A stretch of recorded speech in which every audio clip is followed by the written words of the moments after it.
Hello, awesome people. I hope you're having just an amazing day today. Today, we're taking a look at the third short story in this collection by Richard Tierney. It's called The Scroll of Thoth. It's set in the Roman Empire. It's called The Seed of the Star God. It's another 37 pages long, and it's the third one in this collection. For you folks, we've been doing a deep dive into. I found this. It was published in 1996, and I found this online. It's published by Chaosiam, who published a lot of Cthulhu Mythos stuff and such. It's set in the Roman Empire. It's more sword and sandal, based on sort of, Robert Brady, Howard, it's Conan, then that sort of a thing. There's not that many, like, enemies and wizards and stuff, although there are the occasional bad guys. They're all human, right? There's wizards and such. So it feels more of a Robert E. Howard sword and spot-inspired world than it does the H.P. Lovecraft Cthulhu Mythos Call of Cthulhu style of things, even though there are references to Cthulhu Mythos. And if you recall, the Cthulhu Mythos got started in the pulp era, and both Robert E. Howard wrote some short stories in the Cthulhu Mythos set in the Roman Empire, sort of incorporated it into the world and such. So they all were writing in and of itself. You can definitely see Howard's influence in these three short stories. They are sequential. They star a character named Simon Magus, who is a gladiator, young, turns more towards sorcery and magic later on. That's probably where he gets the Magus title from. He's from Samaria and was treated badly by the Romans, and he was too. So he's very, very anti-Rome and trying to get his vengeance against them and such. So that's the basic character. Again, this is 37 pages long, just like the previous one. The previous one I gave a 7.5 to. This one's probably a little less. It's probably more of a 7, kind of like the previous one. So basically, as a reminder, my reviews are spoiler free, and I won't tell you what happened in the last few things, right? And such. I like to give you the first couple of pages, or 3 pages in a longer one, or 4, maybe even 5 in a longer one like this.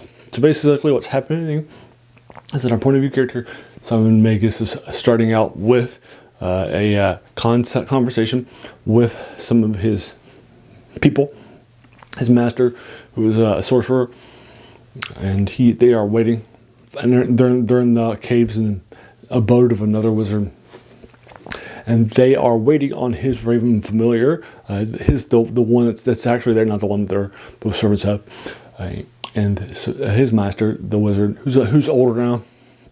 And a few years have passed since the previous one, and they are waiting for a raven to appear with a love letter from his betrothed that he met in the first short story. I'm sorry, second short story, named Helen. So that's what's happening, and they're waiting for him. In the first couple of pages, you'll read her love letters, the 3 that she's already sent. You'll find out the situations are getting worse and worse, and get a lot of world building and so forth, and then the letter won't be set, and now he's going to have some issues, and that's about number 4. So I won't leave you to that.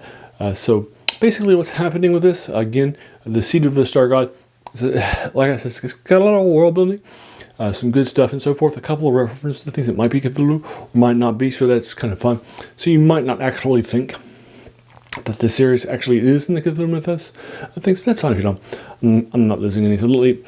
But I do think that this is probably too long, and there's a lot of talking.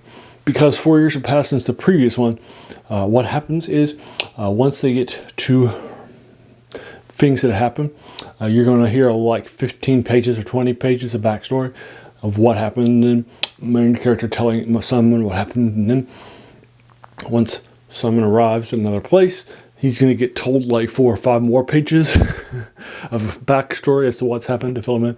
Because again, 4 years have passed. So it's a lot of talking rather than doing things, right? I think it would have been better if we'd seen those scenes rather than being told what happened. So that's one of the reasons why I think it's probably less than the worst one. Its ending's fine. I don't mind it too much. But it just felt like it was too long, and there was just too much talking on things that were actually happening proper, right? So that's my reason for giving you this. The same I give the first story for you folks, and there you are. That is my review of The Lair of the Spirit Bomb for you folks. Have you read it? If so, what'd you think about it?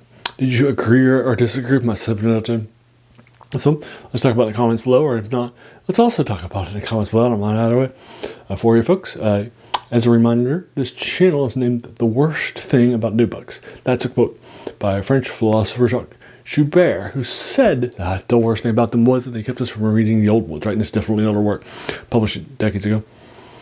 And then I just want to, if you like this video, why not hit the like button, the bell icon, the subscribe button, and the bell icon if you're feeling frisky. And let your friends know too, particularly Cthulhu Mythos fans or Sword and Sorcery fans, like Robert E. Howard stuff, that sort of thing, or Richard Tierney fans. And finally, I just want to pause just to take a moment to thank you so very much for taking some time out of your day and investing in watching my video, because we all have so many things, right, that are happening in our lives, and we're pulled in so many different directions. So the fact that you spend this time with me, that's incredibly humbling, and I appreciate it much. So once again, have a great day. Bye-bye.